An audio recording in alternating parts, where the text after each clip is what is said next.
The morning had started like any other Tuesday for Sarah Mitchell. She sat in her cramped office at the Department of Child Services, surrounded by case files that threatened to topple from every available surface. The coffee in her mug had gone cold an hour ago, and her second cup was already halfway empty. Sarah had been a social worker for 12 years, and the weight of her job never got easier. She knew the statistics by heart. Thousands of children in her county alone living in conditions that would make most people's stomachs turn. But statistics were just numbers. The real work happened in the homes, in the lives of children who had no voice, no advocate but her.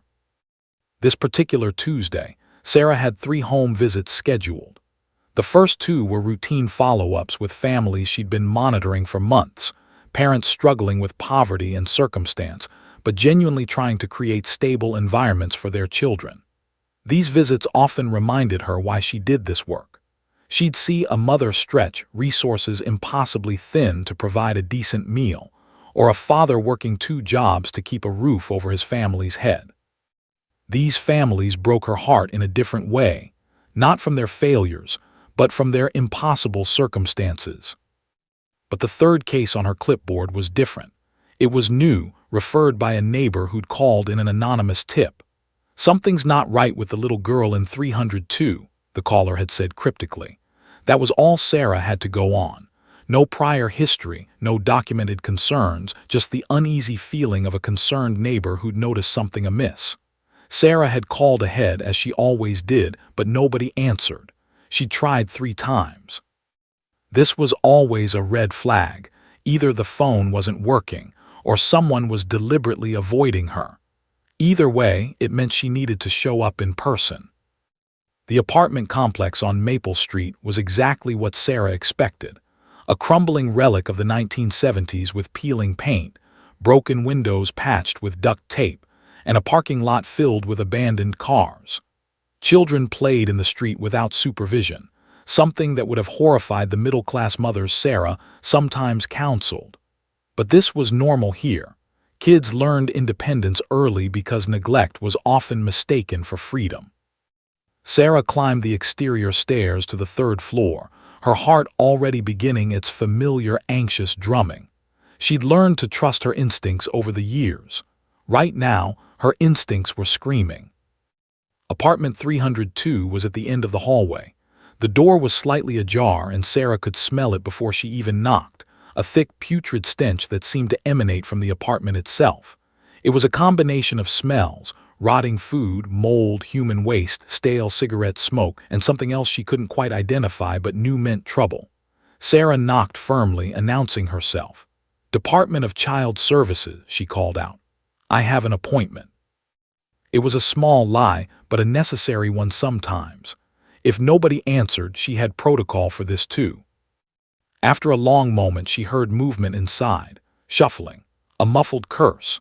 Then the door swung open wider and a woman in her early 30s stood blinking at her. Her hair was matted, her skin had the grayish tint of someone who hadn't seen sunlight in days, and her clothes, if they could be called that, looked like they'd been worn continuously for weeks. Her eyes were unfocused, pupils dilated.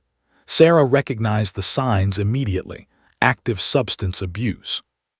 The woman's name was Foster, according to the tip, and she was the listed guardian of the child in question. "What do you want?" slurred, swaying slightly against the doorframe. "I'm Sarah Mitchell with Child Services. I received a concerned call and I'd like to speak with you and see your child," Sarah said, keeping her voice calm and professional, though her pulse was already racing. Seemed to consider refusing, but something in her chemically altered state made her simply shrug and step aside. "Whatever, she's in there somewhere." Sarah stepped into the apartment, and everything she'd prepared herself for couldn't quite prepare her for what she actually witnessed. The stench was overwhelming, almost choking in its intensity. The living room was a disaster, clothes strewn everywhere, pizza boxes in various states of decay, beer bottles and cans covering every surface. The carpet was so stained and filthy that Sarah couldn't tell what color it originally was. There were cigarette butts ground into the floor and what looked like dried vomit near the couch. The windows were covered with blankets, keeping the space in perpetual darkness. Empty takeout containers housed unidentified molding food. It was a wasteland. But it was the small figure in the corner that broke Sarah's heart completely. She was sitting absolutely still, her back against the wall, her small legs crossed in front of her. She was wearing what might have once been a pink dress, now a grayish-brown from accumulated grime. Her diaper sagged so heavily that Sarah could see it had soaked through her clothing. The child's hair was matted and filthy, hanging limply around her face. But her eyes, God, her eyes were what struck Sarah the hardest. They were empty, completely, devastatingly empty. She didn't look up when Sarah entered. She didn't react to her mother's presence. She didn't move at all. She simply stared at nothing, her small body rigid with what Sarah recognized as trauma response. "This is Emma," said from behind her, already losing interest and lighting a cigarette. "She's fine. She's got food." Sarah knelt down slowly, trying not to appear threatening. "Hi, Emma. My name is Sarah. Are you okay?" The little girl didn't respond, didn't blink, didn't acknowledge Sarah's existence in any way. Sarah gently examined the child, noting the prominent ribs visible through her filthy shirt, the diaper that probably hadn't been changed in hours or longer, the dirt under her fingernails, the cuts and bruises on her small legs. Emma's skin was cold, despite the warm day outside. She was severely malnourished. Sarah could see that immediately. A 3-year-old should have a certain roundness, a vitality. Emma looked like a tiny skeleton held together by desperation. Sarah's professional demeanor never wavered, but inside she was making calculations. This wasn't a case of struggling but trying. This wasn't a family in need of resources and support. This was active, ongoing child endangerment. This was abuse and neglect at the most fundamental level. Emma wasn't just being failed. She was being systematically destroyed, mentally and physically. "I'm going to need to document this," Sarah said quietly, pulling out her phone to take photographs. Didn't object. She'd likely already accepted that this day would end with consequences. As Sarah photographed the apartment and noted Emma's condition, she made a silent promise to the child.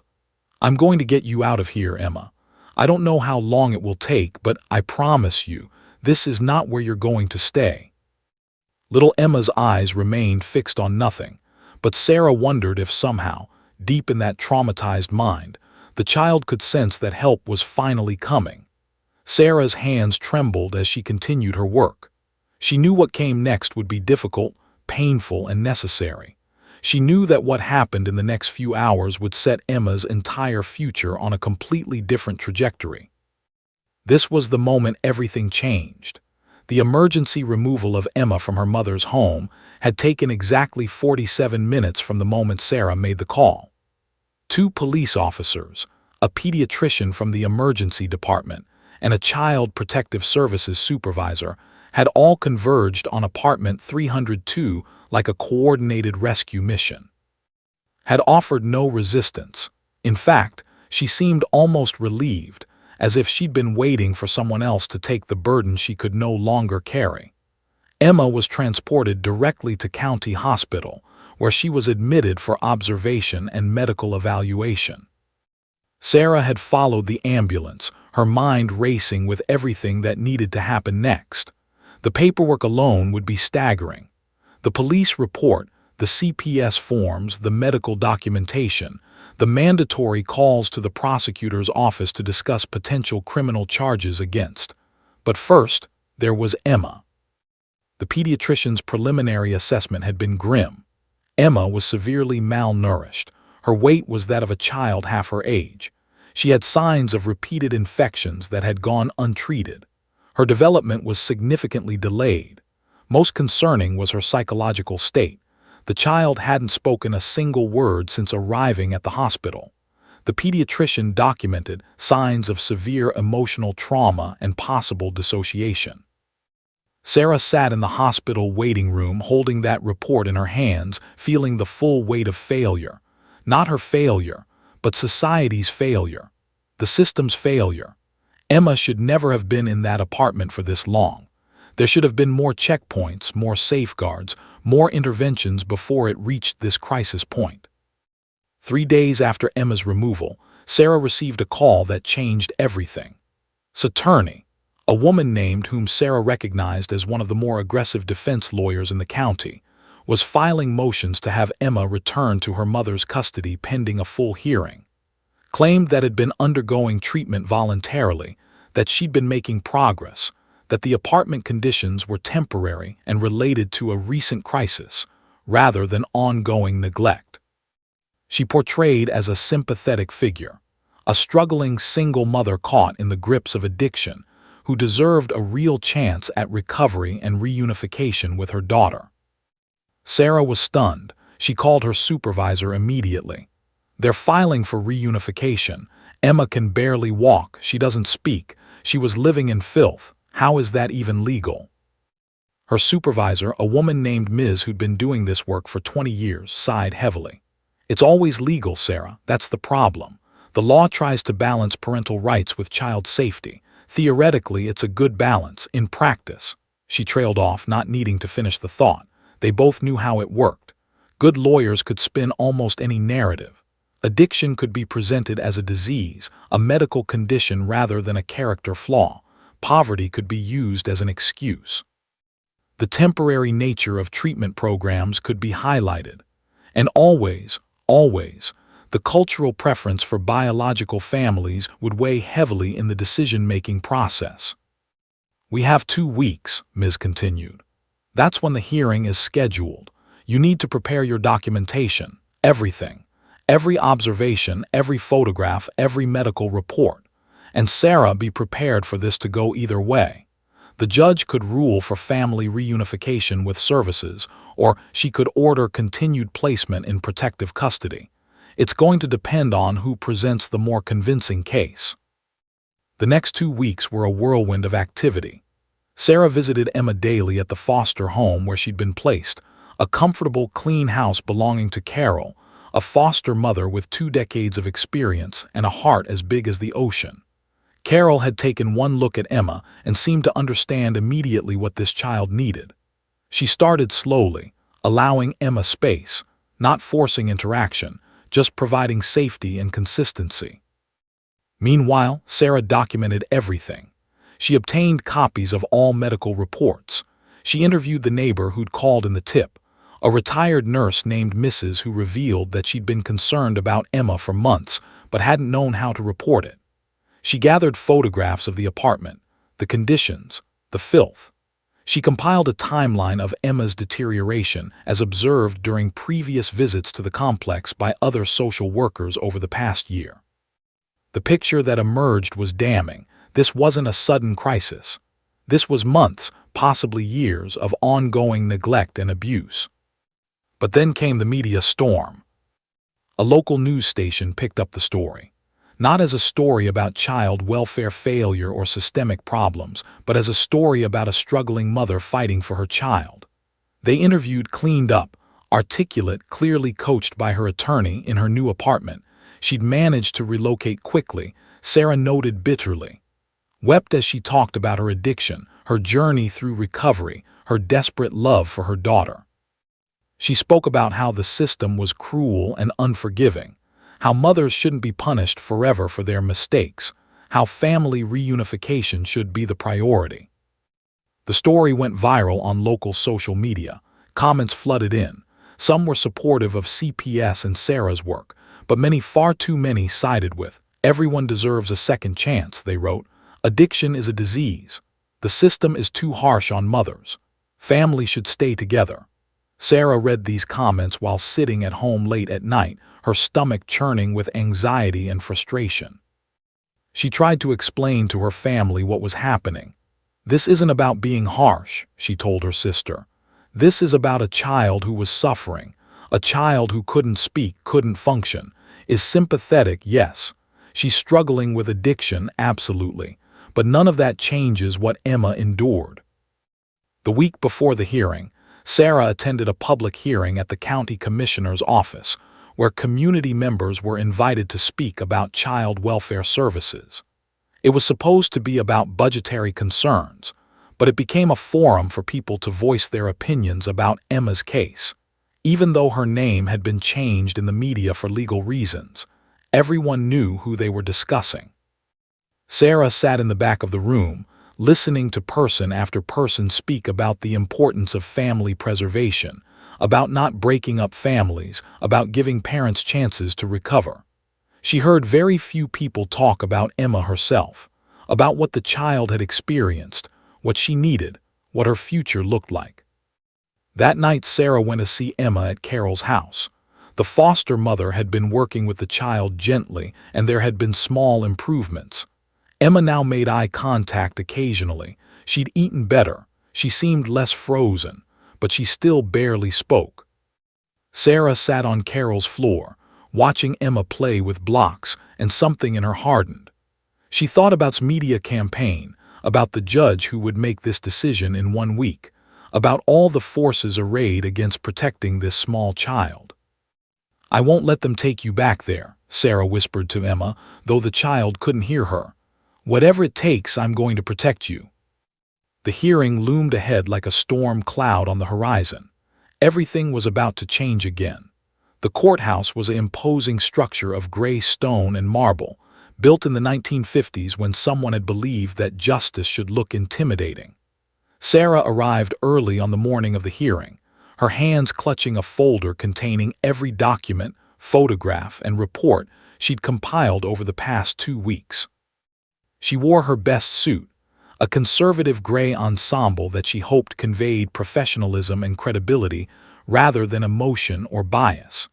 She'd learned long ago that in courtrooms, appearance mattered almost as much as evidence. The hallway outside Judge Williams's courtroom was already bustling with activity. Sarah recognized the prosecutor, a man named David who specialized in child welfare cases. He nodded at her professionally but didn't approach. They both knew better than to appear coordinated in front of a judge, even though they were effectively on the same team. Across the hallway she spotted Emma's mother's attorney, standing with a woman Sarah recognized immediately as Foster, had indeed cleaned up remarkably well. Her hair was styled, her makeup professional, her clothing the kind that suggested someone who was getting their life together. She looked nothing like the woman from apartment 302. That was precisely the problem. Judge Williams had a reputation throughout the county, and it was decidedly mixed. She was known for being intelligent, thorough, and extremely skeptical of emotional appeals. She was also known for prioritizing biological family reunification whenever possible, a philosophy that some praised as compassionate and others criticized as dangerously naive. Sarah had reviewed every case Judge Williams had overseen in the past 5 years. The statistics were clear. She had a higher reunification rate than most judges in the state. Whether that was good or bad depended on your perspective. The courtroom itself was smaller than Sarah had expected, more intimate than the grand courtrooms shown on television. Judge Williams entered from her chambers at precisely 9:00 a.m., and everyone stood. She was a woman in her late 50s, with sharp eyes and graying hair pulled back in a neat bun. She had the bearing of someone who had seen everything and was unimpressed by most of it. "This is the matter of the custody of Emma Foster," Judge Williams announced, settling into her chair. "We're here to determine whether the child should remain in protective custody or be returned to her biological mother with services and support. Let's begin with opening statements." When first, and she was brilliant, Sarah had to admit that grudgingly. She painted as a woman struggling with a disease, a mother who had recognized her problem and was actively seeking treatment. She spoke eloquently about the opioid crisis, the way addiction devastated families, the importance of second chances. She acknowledged that conditions at the apartment had been poor but suggested they were temporary, a result of worse days. She argued that with proper support, drug counseling, parenting classes, case management, could successfully reunify with her daughter. The subtext was clear. The system had a responsibility to try to preserve families, not destroy them. Then David presented the state's position. He was more clinical, focusing on facts rather than emotion. He outlined Emma's medical condition, her developmental delays, the physical evidence of neglect. He spoke about the months of deterioration documented by previous caseworkers. But even as he presented compelling evidence, Sarah could see Judge Williams's expression remaining neutral, unmoved. The real test came when Sarah was called to testify. She stood, placed her hand on the Bible, and swore to tell the truth. As she settled into the witness stand, she made a conscious decision. She would present facts, but she would also make sure Emma's experience was heard. Not as abstract welfare statistics, but as the lived reality of a 3-year-old child. David led her through her testimony carefully.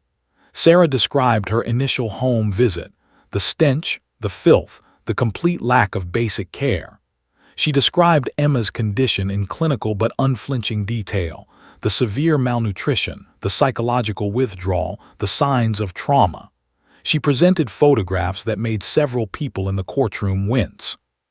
She talked about Emma's inability to speak, her frozen emotional state, the pediatrician's assessment that the child appeared to have dissociated as a coping mechanism. "In your professional opinion," asked, "would it be in Emma's best interest to be returned to her mother at this time?" "No," Sarah said firmly. "Emma needs stability, safety, and time to heal. Returning her to an unstable home environment would, in my assessment, cause significant additional trauma."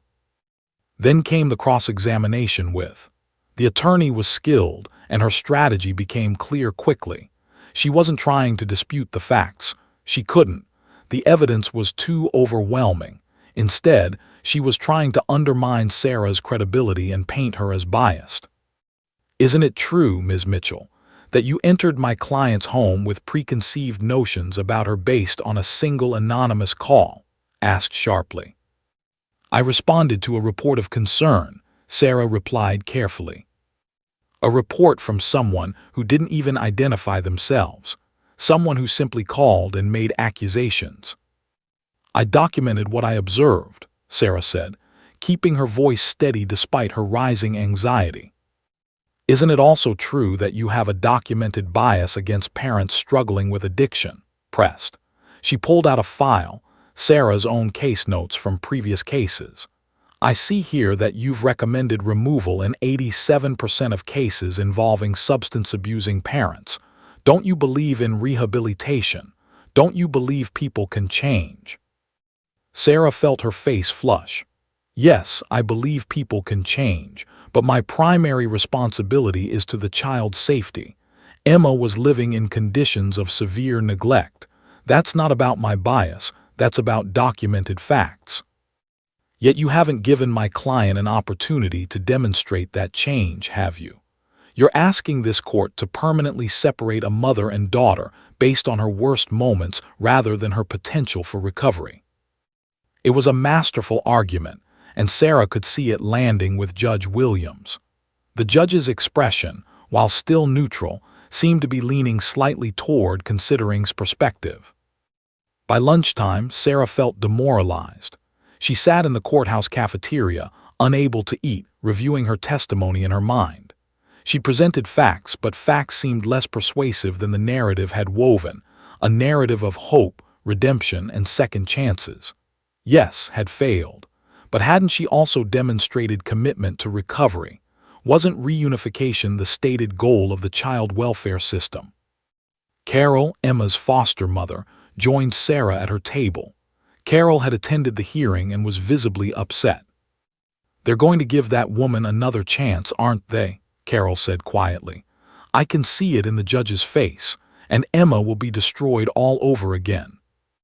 Sarah didn't respond immediately. She was thinking about Emma, back at the foster home, still struggling to speak, still carrying the trauma of her early years. She thought about what would happen if the judge ordered reunification. Emma would go back to her mother, and even if stayed sober, the damage would be done.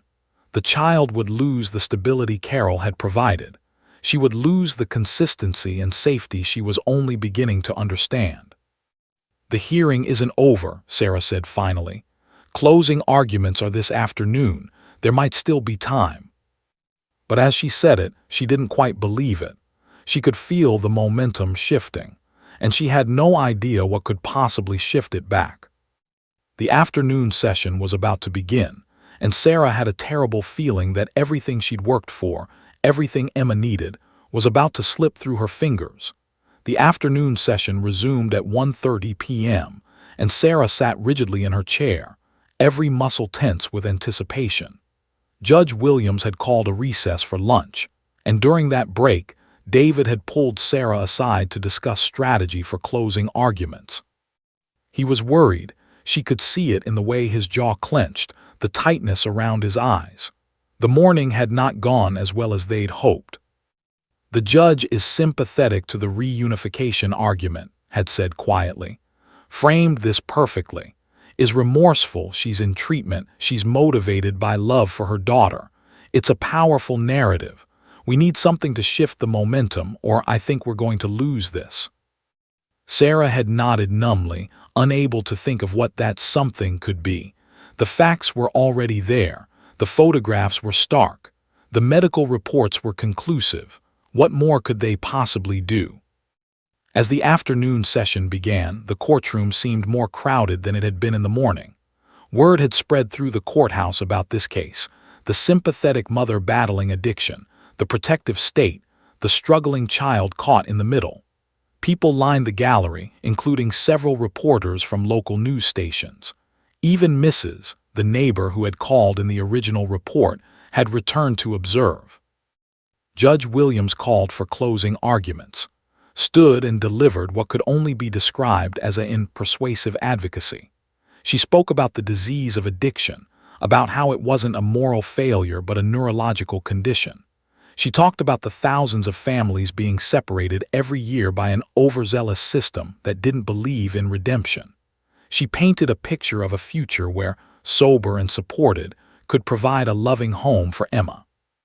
She urged the judge to give families a chance before resorting to permanent separation. David's closing was good, factual, logical, focused on Emma's needs and safety, but it lacked the emotional resonance of his argument. Sarah could feel the difference in the room's energy. The reporters were taking notes, leaning forward with interest. The gallery seemed sympathetic. Even some of the courthouse staff seemed to be nodding along with his final points. Judge Williams listened to both closing arguments with her characteristic neutrality. When both attorneys had finished, she began to speak, outlining the law, the standard of evidence, the factors she must consider. Sarah held her breath. "I find the evidence establishes that Emma was indeed living in conditions of severe neglect," Judge Williams said. "That is not in dispute. The question before this court is whether those conditions represent an ongoing pattern of endangerment or a temporary crisis from which the mother can recover." Sarah's heart sank. The judge was setting up her ruling, and it sounded like she was leaning toward reunification with services. "I also find that Ms. Foster has demonstrated commitment to treatment and recovery. That is commendable. However," Judge Williams paused, and in that pause, something unexpected happened. Emma suddenly began to cry, not just a whimper or a complaint, a full, anguished cry. Carol, who had been sitting quietly in the gallery with Emma, looked shocked.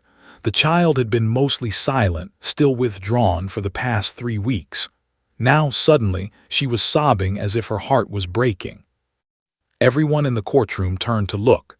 Even Judge Williams paused mid-sentence, her attention shifting to the small child in the gallery. Carol tried to comfort Emma, whispering to her, holding her close. But Emma had become agitated, her entire small body shaking with sobs. She began to struggle out of Carol's arms, pointing frantically at something across the courtroom. Sarah's breath caught. She followed Emma's gaze and suddenly understood. Earlier that morning, before the session had begun, Officer had arrived at the courthouse with Duke, his German Shepherd therapy dog. Duke was part of a new courthouse program designed to help calm anxious witnesses and victims of trauma during hearings.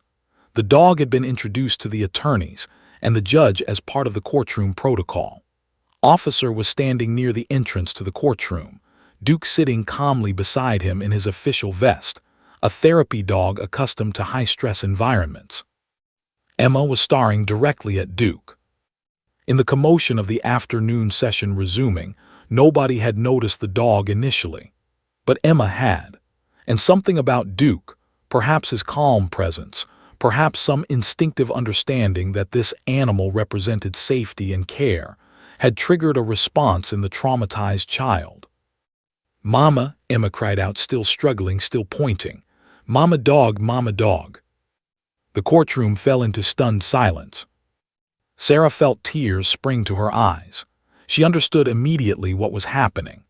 Emma, who had barely spoken a complete sentence in the 3 weeks since her removal, who had been so emotionally withdrawn that therapists weren't even sure she could ever fully recover, had just communicated something profound. Emma wasn't saying she wanted her mother back. She was identifying what a mother should be: nurturing, protective, present, safe. She was looking at Duke and seeing the embodiment of maternal care that she had never experienced with her biological mother. Judge Williams set down her pen. She leaned forward, her expression changing for the first time that day. Her professional neutrality cracked, and something almost like understanding crossed her face. Carol, tears streaming down her own face, picked up Emma and held her close. "Yes, baby. Yes, that's what a mama should be. That's right." Officer, sensing the moment's significance, slowly approached with Duke. The judge didn't object. In fact, she gestured him forward, knelt down, allowing Emma to see Duke more clearly. The dog, trained for exactly these kinds of situations, remained perfectly calm, his tail wagging slightly.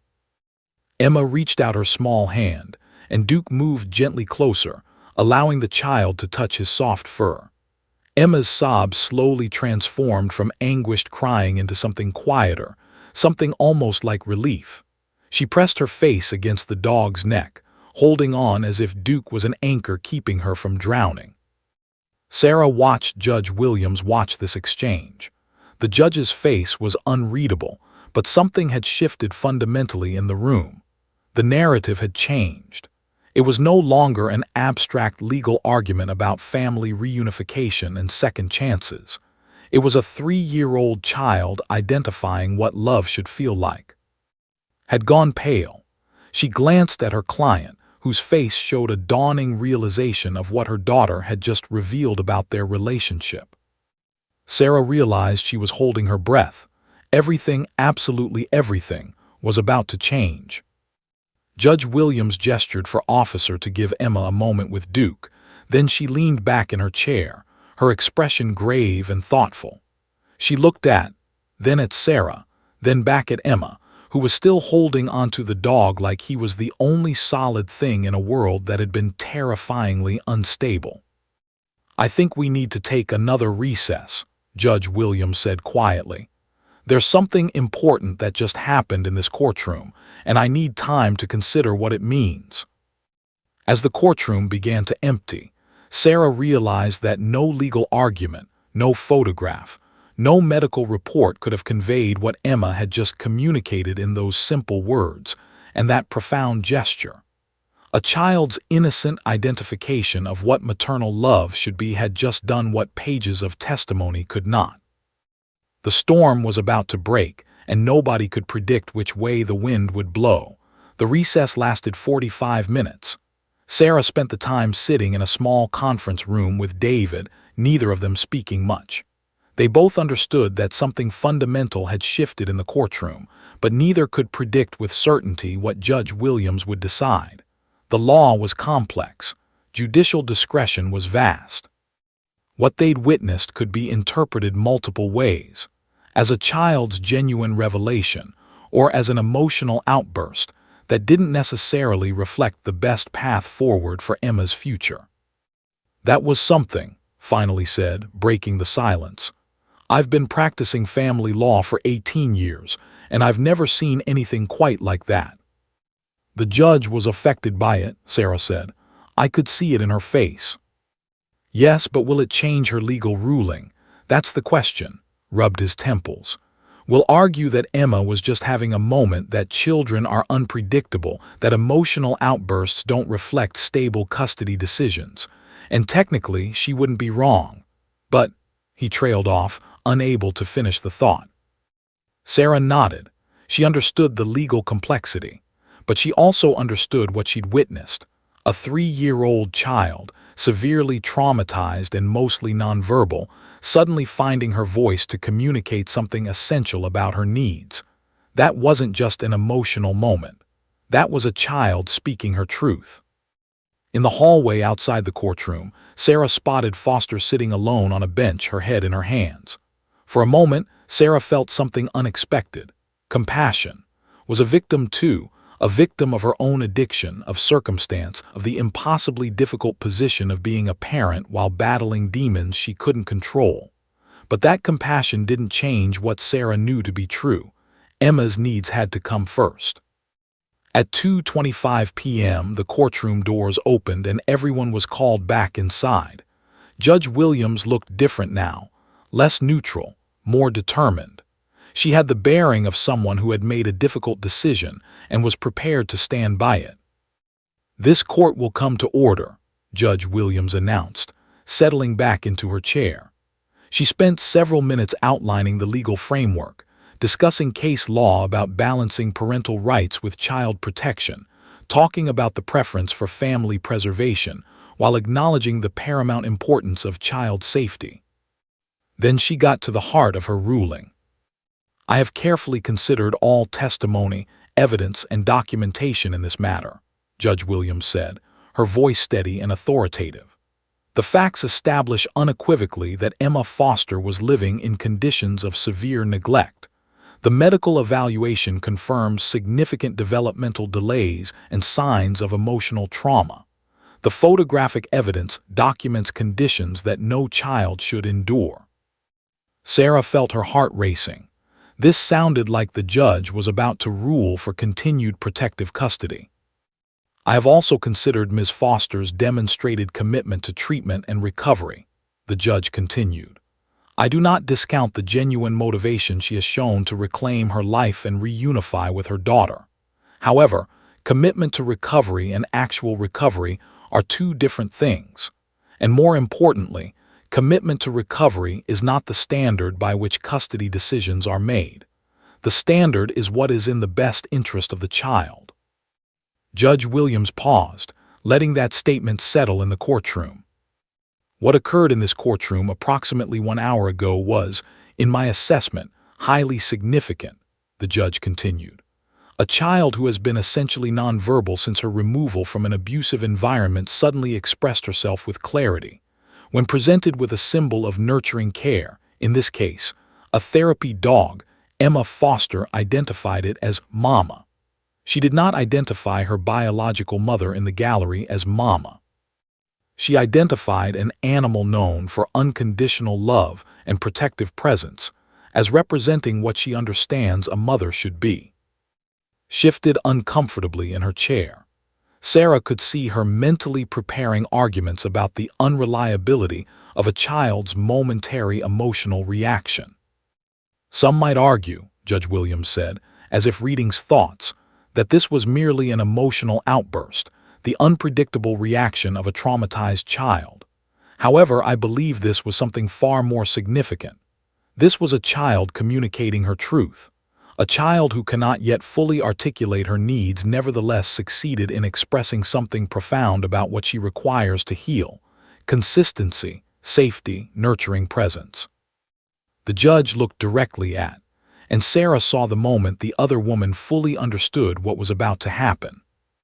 "Ms. Foster," Judge Williams said gently, "I want to be clear that this court recognizes your struggle. Addiction is a serious disease. Recovery is possible. You have shown commitment to that recovery, and this court applauds that effort. However, your daughter's immediate safety and emotional well-being must take precedence over even well-intentioned parental efforts at rehabilitation." His face crumpled. "Therefore," Judge Williams announced, "I am ordering that Emma Foster remain in the custody of the Department of Child Services, with continued placement in the foster home of Carol, pending further review in 6 months. During this time, Ms. Foster, you will be required to complete an intensive rehabilitation program, 30 days inpatient treatment, followed by outpatient therapy and counseling. You will participate in parenting classes, attend Narcotics Anonymous meetings regularly, and submit to random drug testing. Supervised visitation with your daughter will be permitted, beginning with 1 hour per week, only after you have completed the initial 30-day inpatient program. The judge paused, her expression serious and compassionate simultaneously. This is not a permanent termination of parental rights, Judge Williams continued. This is an opportunity for genuine change.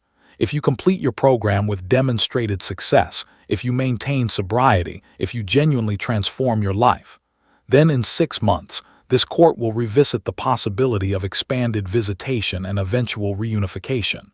But that reunification will only occur if your recovery is real and if it is in Emma's best interest. Am I clear? Yes, Your Honor, said, her voice breaking. Ms. Mitchell, the judge turned to Sarah, the Department of Child Services is responsible for ensuring that Emma receives appropriate therapy and support for her trauma. This child will require specialized care. Please see that she receives it. Yes, Your Honor, Sarah said, her own voice thick with emotion. Officer, Judge Williams looked toward the officer standing with Duke. I want to thank you and this remarkable dog for being here today. I think you facilitated something important in this courtroom. Officer nodded respectfully. Judge Williams set down her pen with finality. This matter is concluded for today. We will reconvene in 6 months unless there are significant developments. Court is adjourned. The gavel came down with a decisive crack. For a moment the courtroom seemed suspended in shock. Then the energy began to shift. Sarah felt David squeeze her shoulder. Carol, who had been watching from the gallery with Emma, began to cry, tears of relief this time. Emma, who didn't fully understand what had just happened, looked confused by all the emotion around her. But Sarah understood. The ruling was a victory, not a complete victory, but a real one. Emma was safe. She would have time to heal. Had been given a path to redemption, but that path would be difficult and would only lead to reunification if genuine, lasting change occurred. As people began to file out of the courtroom, Sarah approached, who was standing alone, trembling. For a moment their eyes met, 2 women on opposite sides of an impossible situation. Get help, Sarah said quietly. Really get help for Emma and for yourself. Knotted tears streaming down her face. I will, I promise I will. As Sarah turned away, she felt the weight of the case beginning to lift, not entirely because the work was far from over, but enough that she could breathe again. Emma's voice had been heard, and that, Sarah knew, was everything. The news of Emma's case spread through the social work community like wildfire. Within days, local media outlets had picked up the story, but this time, the narrative was entirely different. Instead of focusing on a struggling mother deserving second chances, the story centered on a remarkable breakthrough, a traumatized child's simple words that had shifted an entire legal proceeding. The headlines read, Child's voice changes custody decision, and police dog helps traumatized child find her voice. Officer and Duke became minor celebrities in the county, was invited to speak at community events about the therapy dog program. Duke appeared on local morning television, calmly sitting beside the anchor while reporters discussed the case and its implications for child protection services. Sarah watched the media coverage with mixed feelings. On one hand, she was grateful that Emma's case was raising awareness about child trauma and the importance of intervention. On the other hand, she was concerned that the focus on the miraculous nature of Emma's breakthrough might overshadow the serious work that still needed to happen. Emma wasn't magically healed. She was still traumatized. She was still struggling. The real work, the difficult, unglamorous work of helping her process her trauma and rebuild trust in the world, was just beginning. 2 weeks after the hearing, Sarah visited Emma at Carol's house for a formal follow-up assessment. The transformation she witnessed was remarkable. Emma no longer looked like a tiny skeleton. Carol had been feeding her nutritious meals consistently, and the child had already gained 4 pounds. More importantly, her emotional state had shifted dramatically. "She laughs now," Carol reported, her voice filled with wonder. "Every single day she laughs. Last week she laughed so hard she fell over when our dog Patches tried to climb into her lap." Sarah observed Emma playing with building blocks, something she hadn't been able to do just weeks earlier. The child's movements were still somewhat jerky, still tentative, but they were present. Emma was engaged with the world rather than withdrawn from it. "Emma," Sarah said gently, "can you tell me about your blocks?" For a long moment Emma didn't respond. Then in a small but clear voice she said, "Red, blue, tower." 3 words. A month ago 2 words had changed everything. Now 3 words, and the child was still expanding her vocabulary daily. "You're building a beautiful tower," Sarah encouraged. "How does it make you feel?" Emma looked up at Sarah, her eyes meeting hers directly, something she had rarely done before. "Happy," she said simply. "Safe." Sarah felt tears prick her eyes. Safe. That one word encompassed everything. Emma had moved from a state of perpetual terror to a place where she could experience safety. That was the foundation upon which everything else would be built. Over the following weeks, Sarah arranged comprehensive therapeutic services for Emma. She connected the child with a trauma-informed child psychologist named Doctor, who specialized in working with children who had experienced severe neglect and abuse. Doctor began seeing Emma twice a week, using play therapy and art therapy techniques to help the child process her experiences.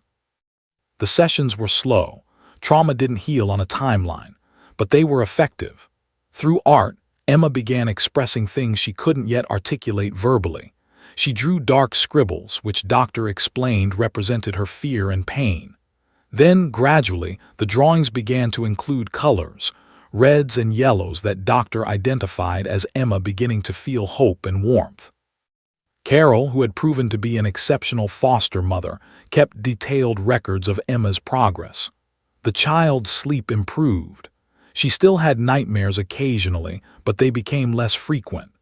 She began to trust Carol physically, allowing herself to be hugged, to be held, to accept physical affection without flinching. One afternoon, Sarah arrived for a visit to find Emma and Carol in the kitchen baking cookies. Emma stood on a stool beside Carol, her small hands pressing into dough, her face concentrated with effort. When Carol asked Emma to add chocolate chips, the child laughed with pure delight as she scattered them across the cookie sheet. This was healing, Sarah realized.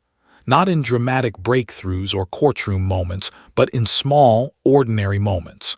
In cookies and laughter and the simple knowledge that the next meal would come, that bedtime wouldn't bring abandonment, that the person caring for you would still be there in the morning. The media attention, rather than dying down, actually intensified. A local documentary filmmaker approached Sarah about creating a short film about Emma's case. Sarah was hesitant. She was fiercely protective of Emma's privacy and didn't want the child exploited.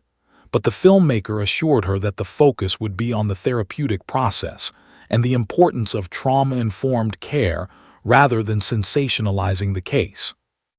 After careful consideration and legal review, Sarah agreed, with the condition that Emma's name and face would be completely protected. The resulting documentary, titled Finding Emma's Voice, aired on a local PBS station 3 months after the hearing. It featured interviews with Sarah, Doctor, Carol, and Officer, but the heart of the film was showing how a severely traumatized child gradually learns to trust again, to speak again, to feel safe again. The documentary resonated deeply with viewers. It generated conversations about the opioid crisis, about child protection, about trauma-informed care. Most importantly, it brought attention and funding to therapy programs for traumatized children. The county's Child Services Department received an unexpected grant specifically for expanding trauma therapy services to foster children. By 3 months after the hearing, Emma had made remarkable progress. Her vocabulary had expanded to simple sentences. "I like Carol," she could say. "I'm happy. Can we see Duke?" Her height and weight were approaching normal ranges for her age. Her behavior had stabilized significantly. Doctor reported that Emma's trauma responses were lessening. She still had triggers, moments when loud noises or certain smells would send her back into fear responses. But these episodes were becoming less frequent and less severe. Officer, aware of Emma's ongoing attachment to Duke, arranged for special supervised visits. Every 2 weeks, Sarah would take Emma to the police station, where Officer would spend time with the child and his therapy dog. These visits became therapeutic milestones in themselves. Emma would run to Duke, something she had never been able to do spontaneously with any person, wrap her arms around the dog's neck, and just breathe, finding in that unconditional animal affection a sense of peace and belonging. Sarah documented all of this meticulously. She knew that in 6 months there would be another hearing. Progress, or lack thereof, would be evaluated. Recommendations about future custody arrangements would need to be made. But more importantly, Emma's progress needed to be documented and celebrated. Because whatever happened with her mother, one thing was now undeniable. This child was healing. This child was learning to trust. This child was discovering that the world could be safe. One afternoon, as Sarah was leaving Carol's house after a visit, Emma ran to her at the door. The child threw her small arms around Sarah's neck and hugged her fiercely. "Thank you," Emma said, her voice clear and strong. "Thank you for Mama Dog, thank you for safe." Sarah held that small child and wept, tears of gratitude, of hope, of recognition that sometimes, just sometimes, the system worked exactly as it should. 6 months after the initial hearing, Sarah stood in the waiting room of the drug treatment facility where Foster had completed her 30-day inpatient program and was now transitioning to outpatient care. She held a folder containing progress reports, drug test results, and attendance records from the rehabilitation program. The numbers told a story of genuine transformation. Had completed the entire 30-day program. Every single drug test had come back negative. She had attended 100% of her required Narcotics Anonymous meetings. She had obtained employment at a local grocery store, working full-time in the produce section. She had completed 16 weeks of parenting classes. She had secured stable housing in a modest but clean apartment. The woman who emerged from this data was almost unrecognizable from the one who had left Emma alone in filth and abandonment. When walked into the waiting room, Sarah almost didn't recognize her. The transformation was physical as well as circumstantial. Skin was clear, her eyes bright. She had gained a healthy amount of weight and carried herself with a dignity that had been completely absent before. But more than anything, there was a presence about her, a quiet determination, a resolve that spoke of someone who had genuinely confronted her demons and was winning the battle against them. "Sarah," said, extending her hand for a handshake. Her voice was steady, clear, substance-free. "Thank you for coming. I know you've been documenting everything. I wanted to thank you for giving me a chance to show you that I can change." Sarah shook her hand, feeling the calluses that came from honest work. "I want to be clear," Sarah said carefully. "My role isn't to judge whether you've earned a second chance. My role is to advocate for Emma's best interest. Everything I've documented shows that you have made remarkable progress, but the real test will be whether you can maintain that progress while rebuilding a relationship with your daughter." Nodded, understanding the weight of those words. "I know. I've thought about that every single day for the past 6 months. Every time I was tempted to use, every time things got hard, I thought about Emma. I thought about how I failed her. And that thought, that image of my daughter's face, that's what kept me going." Over the next few weeks, Sarah coordinated supervised visitation between and Emma. The first visit was scheduled in a neutral facility, a child-friendly room at the Department of Child Services with toys, books, and comfortable furniture. Sarah and another social worker would be present to ensure everyone's safety and to observe the interaction. Emma arrived with Carol, looking confused and anxious. She knew from photographs and from the custody hearing, but she didn't have memories of her biological mother in the way a child who had been in consistent contact might. She was wary, uncertain about who this woman was and why she was being introduced. For her part, had to fight back tears when she saw her daughter. Emma was a different child from the one she'd left behind in that filthy apartment. Healthy, bright-eyed, curious. Everything Emma could have been, should have been, if had been capable of caring for her. "Hi, Emma," said gently, keeping a respectful distance. I'm your mom. I know we haven't spent much time together, but I'd really like to get to know you." Emma didn't respond immediately. She looked at Carol, seeking reassurance. Carol nodded encouragingly, and Emma took a tentative step forward. The first visit lasted an hour, and it was awkward and halting. Tried to engage Emma in play, but the child was cautious, uncertain how to interact with this stranger who shared her biology but not her recent history. Emma kept looking back to Carol, the person who had actually parented her through her healing. But something shifted during that visit. As the hour progressed, Emma began to relax slightly.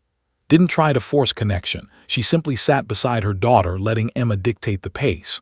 When Emma picked up a book, read it to her.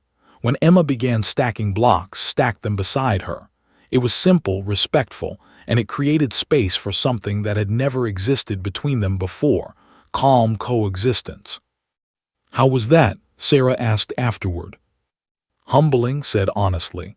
"Emma doesn't know me, and I understand why, but I could see the person she's becoming. I could see what could be if I stay on this path." Over the following weeks, supervised visitations increased in frequency and duration. The second visit went better, the third better still. By the sixth visit, Emma actually smiled when arrived. By the eighth visit, when knelt down to greet her, Emma walked directly to her and allowed her mother to hug her. Sarah observed all of this, documenting the progress, but also watching carefully for signs of regression in Emma, any indication that contact with her mother was causing distress or trauma. What she observed instead was a child continuing to heal, while also cautiously opening herself to reconnection with her biological mother. During one visit, Emma drew pictures. She created a scene with a house, a dog, a woman which Carol later identified as Emma's representation of Carol, and another woman whom Emma colored in brown and red. When asked about the drawing, Emma pointed to the red and brown figure and said, "Mama, getting better, coming home maybe." Carol and both wept when they heard those words. Emma's child's perspective, "Mama, getting better," captured everything. She understood on some level that her mother had been broken and was in the process of healing. 6 months into recovery, the time came for the 6-month review hearing. Judge Williams reconvened court to assess progress and determine next steps. The evidence was compelling. Employment records, her negative drug tests, her completed parenting classes, her stable housing, her consistent visitation participation. Most importantly, Emma's continued stability and health throughout the supervised visitations. Judge Williams listened to all the testimony. She reviewed all the documentation. Then she made her ruling. "Ms. Foster," the judge said, "this court recognizes the remarkable commitment you have demonstrated to your recovery. The evidence shows genuine, sustained change. Your daughter has remained stable and healthy throughout your supervised visitations, and there are no indicators that contact with you is causing her harm." Leaned forward, hope and fear warring on her face. "However," Judge Williams continued, "this is not a path back to immediate unsupervised custody. Emma has experienced significant trauma in your care, and she is still healing. Therefore, I am ordering an expansion of supervised visitation to 6 hours per week, with the possibility of overnight visits beginning in 3 months if all parties continue to progress positively." The judge looked at sternly. Ms. Foster, you are now 6 months sober. You have stable employment. You have housing. You have demonstrated commitment to your recovery. But recovery is an ongoing process, not a destination. You will continue attending Narcotics Anonymous meetings. You will continue your outpatient therapy. You will continue submitting to random drug testing. Any violation of these conditions, any indication of substance use, will result in immediate cessation of visitation rights and potential legal consequences. I understand, Your Honor, said, her voice strong. I won't let you down. I won't let Emma down. Judge Williams nodded. In 6 months, we will reconvene again to assess whether overnight visitation can begin. If progress continues, if Emma remains stable and healthy, and if you continue your recovery, then we may begin discussing a path toward expanded custody. But understand this, Emma's welfare is the priority, always. Reunification with you is a possibility, but only if it is genuinely in her best interest. As left the courtroom, there was something different about her, a sense of both humility and determination. She had been given a genuine second chance, not because she deserved it or because society was soft on addiction, but because she had done the hard work required to transform herself. And Emma, waiting outside the courtroom with Carol, ran to her mother when she emerged. It was a small gesture, but it meant everything. It meant that a child, deeply wounded by neglect, was learning to trust again. It meant that redemption was possible. It meant that second chances, when backed by genuine change and sustained effort, could actually work. 1 year after the original custody hearing, Emma stood in the doorway of her mother's apartment, holding a small stuffed dog that officer had given her during one of their therapy visits. The apartment was modest, a 1-bedroom in a safe neighborhood, with clean walls, simple but tasteful furniture, and a kitchen that actually had food in it. Everything about it spoke of stability and care. Stood beside her daughter, her hand gently resting on Emma's shoulder, still somewhat amazed that this moment had come. The transition had been gradual and carefully managed. After the 6-month review hearing, visitations had expanded to 6 hours per week. Emma had spent afternoons and early evenings at its apartment, gradually becoming comfortable in her mother's space. They had gone to the park together. They had baked cookies together, recreating a scene similar to what Emma did with Carol, but this time with her biological mother. They had watched movies curled up on the couch. Slowly, carefully, they had rebuilt a relationship from the rubble of their shared past. 3 months after the 6-month hearing, overnight visitations had begun. Emma had been nervous that first night and had spent hours sitting beside her daughter's bed, reassuring her, singing to her, being present in a way she had never been able to before. By the 3rd overnight, Emma had slept peacefully, confident that her mother would be there when she woke.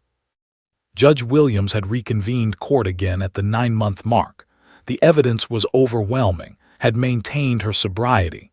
She was still employed, now promoted to a supervisory position at the grocery store. She had her own therapist that she saw weekly, working through the trauma of her own past and the guilt of her failures toward Emma. She had continued her parenting classes and support groups. Most importantly, Emma had thrived. The judge had made what everyone understood would be her final major ruling in this case. Based on all evidence presented, Judge Williams had said, I find that Ms. Foster has demonstrated sustained recovery and commitment to parenting. I find that Emma Foster has remained healthy, emotionally stable, and has continued to bond with her biological mother. Therefore, this court is ordering that Emma Foster be released from Department of Child Services custody and placed in the full legal custody of Foster, effective immediately. However, continued supervision and regular check-ins with the Department of Child Services will continue for 6 months to ensure stability. Had wept in the courtroom. Sarah had documented it all, her own eyes wet with tears. Even Judge Williams had allowed herself a small smile, the kind of smile that suggested she had witnessed justice working as it should, protecting a child while also offering genuine redemption to a parent willing to do the work.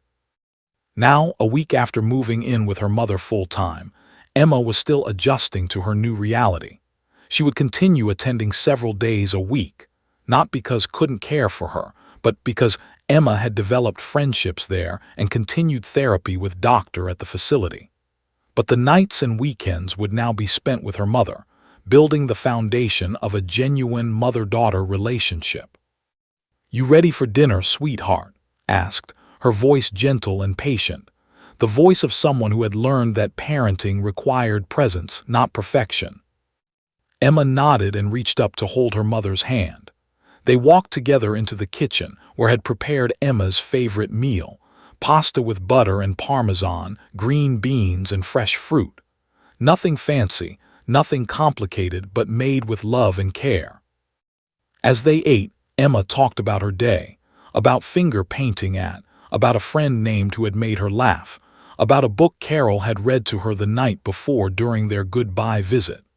Listened intently to every word, asking questions, genuinely interested in the details of her daughter's life.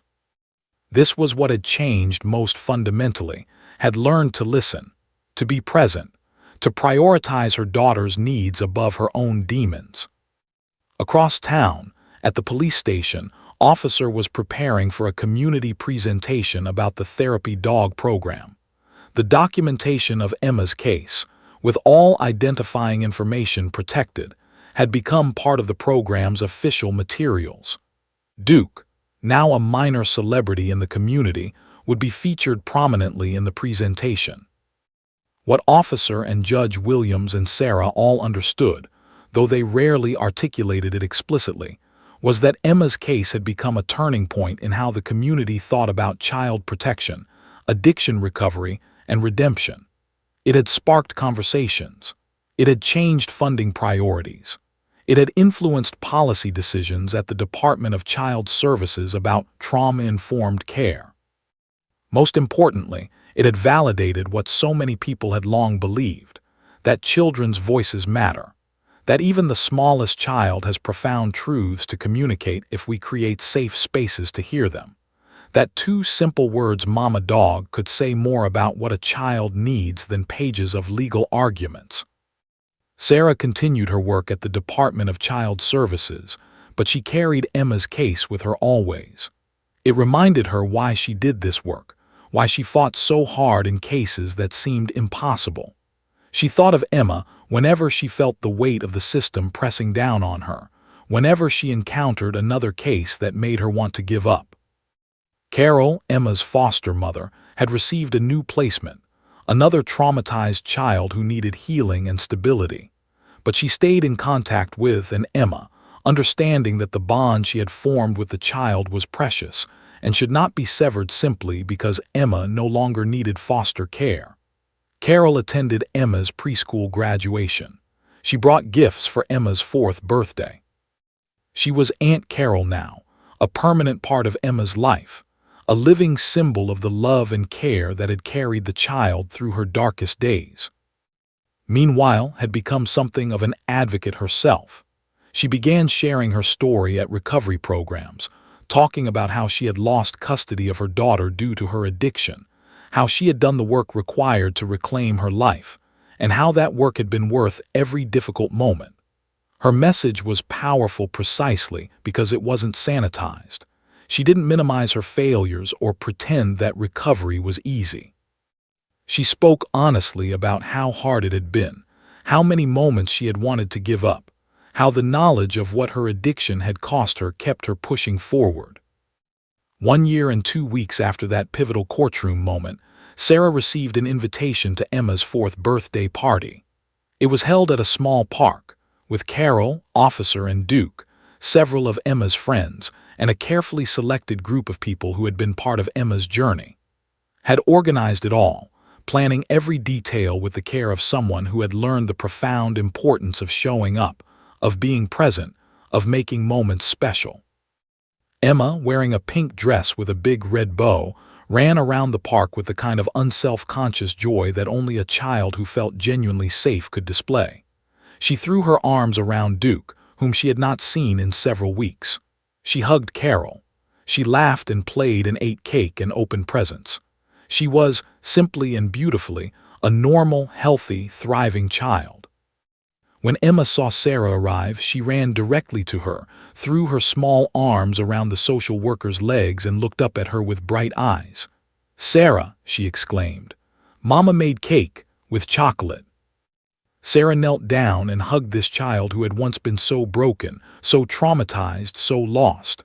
"I know," Sarah said softly. "Your mama makes the best cake." Later, as Sarah was leaving the party, pulled her aside. "I wanted to thank you," said, her voice thick with emotion. "I know you were advocating against me at the beginning. I know you saw me as a threat to Emma. And you were right, I was. But you also fought for a system that would allow me to change. You believed that people could be redeemed. That meant everything." Sarah smiled, feeling the profound weight and privilege of her work. "I believed Emma deserved every chance at the best possible life, and I believed that included having her mother back, but only if that mother was genuinely committed to change. You did the work. You earned this." That night, after Emma was asleep, sat in her small living room and reflected on the journey that had brought her to this moment. A year and 2 weeks ago, she had been sitting in a courtroom, terrified of losing her daughter forever. A month before that, she had been at rock bottom, her life in ruins, her daughter removed from her care.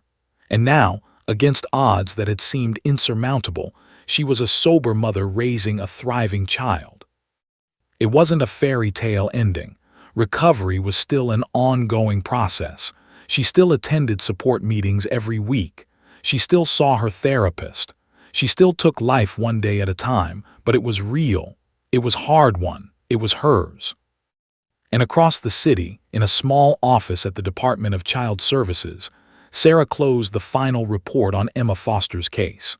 24 months of documentation, advocacy, struggle, and ultimately triumph.